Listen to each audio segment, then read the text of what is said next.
clear, blurred. Bakit ganun, sir? Bakit yung front sight lang ang clear? Yung dalawa is blurred. Bakit? Bakit ganun yung concept niya o logic niya? Ha?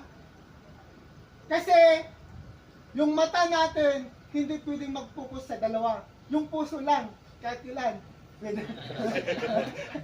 Ha? Yung mata kasi natin, yung lens natin, hindi siya pwedeng mag-focus sa dalawa. Kaya, nag-blurred dito, nag-clear si front sight, nag-blurred si target. Paano sir? Pag blurred, blurred, blurred, anong gagawin nyo? Hindi pantay. Ha? Pag blurred, blurred, blurred, anong gagawin? Palitan ng baril. Hindi, palitan ng mata. Hindi. Pag gano'n ang nakita nyo, blurred lahat ang nakita nyo, ipikit nyo lang. O kaya ipikit-pikit nyo yung mata nyo. Kasi nga, ano ba yung sight alignment, sir? Anong tawag po natin dito? Na parts. Anong tawag po natin na parts na ito? Front side. Ha? Front side. Yun, rare lang muna tayo. Ha?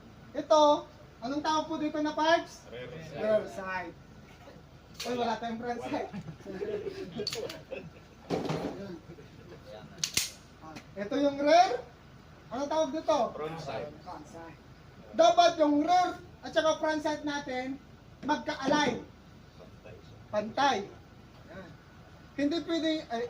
Hindi pwedeng si front sight nakataas. Anong tama natin pag nakataas si front sight? Mataas din.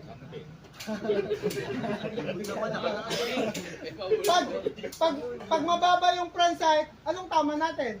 Mababa. So dapat align. Si rear sight at saka si front sight align. Yan yung sight alignment. Ano naman yung sight alignment picture? Ay, pang-apat na yun. Ano naman yung sight alignment picture? Ando na yung target. Kung kanina yung sight alignment lang, ina-align natin si rear sight at saka si front sight. Ngayon, nandun na yung si sight alignment picture. Ando na yung si target. Pag sa sight alignment picture, anong tawag na natin dito? Sa rear sight. Yung rear sight natin magiging blurred. Kung natatandaan niyo, blurred. Si rear sight natin blurred.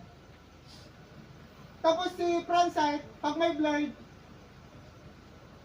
anong kwan? Meron sa kay front sight. Kung ito blurred, ito ano naman? Clear. Oh, clear! Ito natin, clear. Tandaan nyo ah.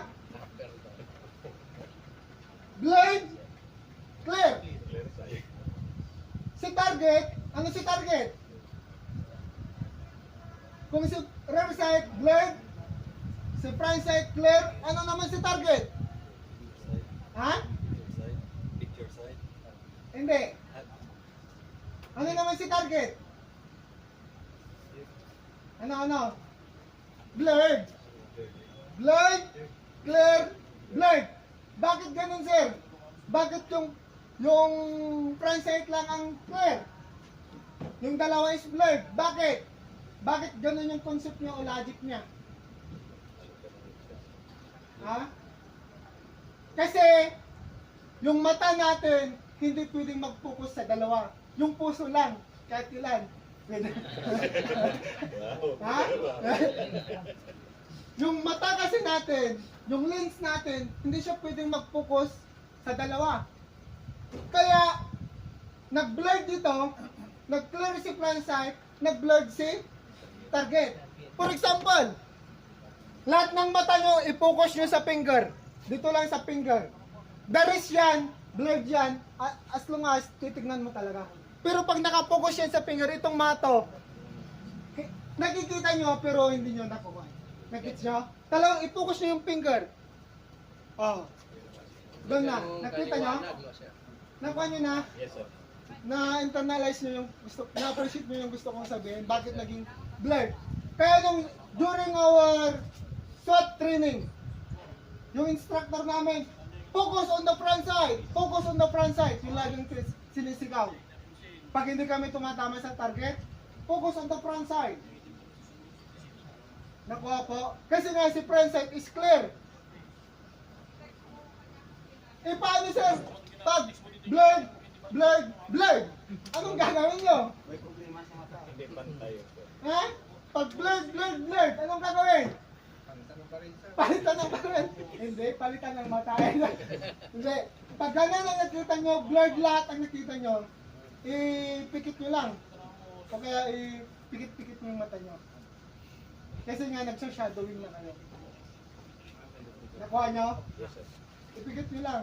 Ano kung vlog, chef? Ay, yun lang, hindi naman pwedeng hindi naman pwedeng, kahit sa agency mo, hindi naman pwedeng bigyan ng baril ng bulag eh. Ikaw talaga eh. Ha? Sinong agency mo ang magbibigay o security officer?